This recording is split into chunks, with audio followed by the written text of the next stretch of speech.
Hi everybody, welcome back to Emily Books. Thank you so much for joining me again. In today's video, I'm going to be doing my July wrap-up.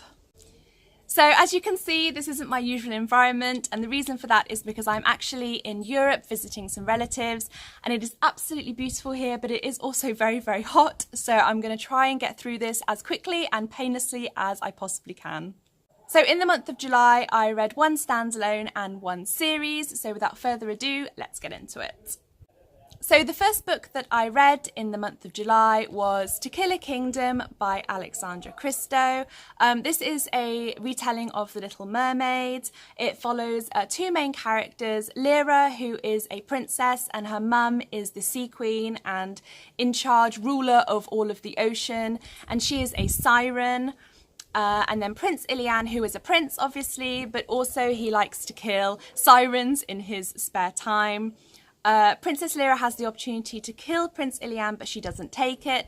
So as punishment, the Sea Queen, her mother, turns her into a human and doesn't take away her voice like in The Little Mermaid, but she changes her voice and says to her that you have to take away the heart of the prince, otherwise you'll remain a human forever. And that's really where the adventure begins. They meet and that's where the adventure starts. So for me, the first 50 or 60 pages of this book were a little bit of a chore, and I had it in my mind that I was going to give this book a 2 or a 3-star rating. But then as the story went on, I started to really enjoy it. So I actually ended up giving it 4 stars. So if you do like retellings, and in particular stories about the ocean and sirens and that kind of thing, I think that you will really enjoy this. It wasn't as amazing as I hoped it would be, but it was still a great read. So I would recommend this for anyone who likes retellings and Little Mermaid and the ocean and anything like that.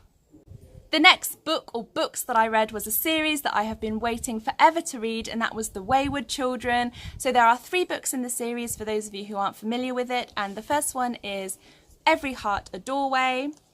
So this really introduces the school. It's Eleanor West's home for children who have basically been to different magical worlds and have come back and have found it very difficult to settle back into the real world. And so they go to this school and it helps them to kind of get to grips with the fact that they've been away and come back.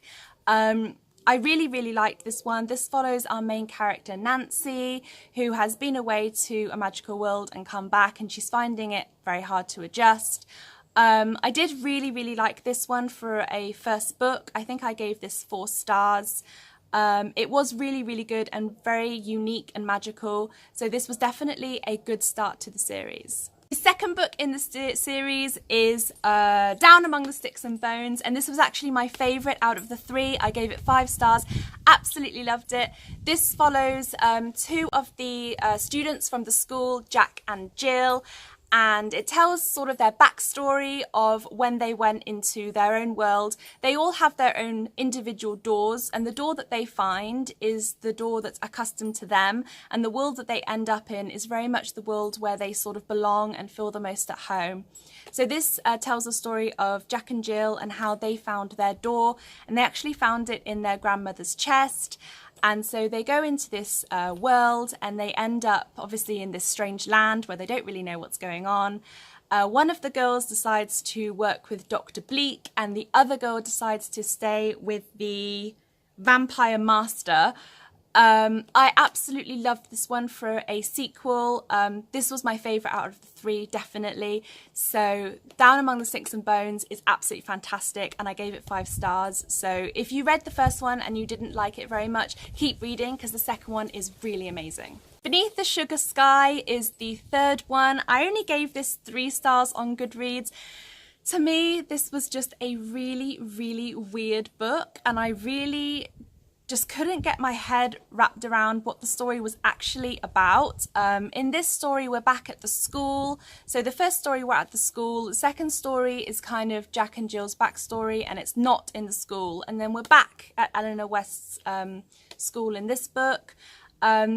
Somebody comes back and they claim that their mother was a girl called Sumi who used to be a student, and she said that because Sumi was murdered, she is disappearing. So some of the students go with her on this adventure to try and sort of prevent Sumi's death and to try and save the daughter. It's really, really, really weird. Right at the end, they meet a baker who kind of bakes Sumi, this girl that was murdered, back to life with like cake mix and like batter and sprinkles and biscuits and other things like that, and then puts her in the oven to bake. And to me, this was just too weird, and I completely appreciate like the writing, and it was incredibly unique and imaginative.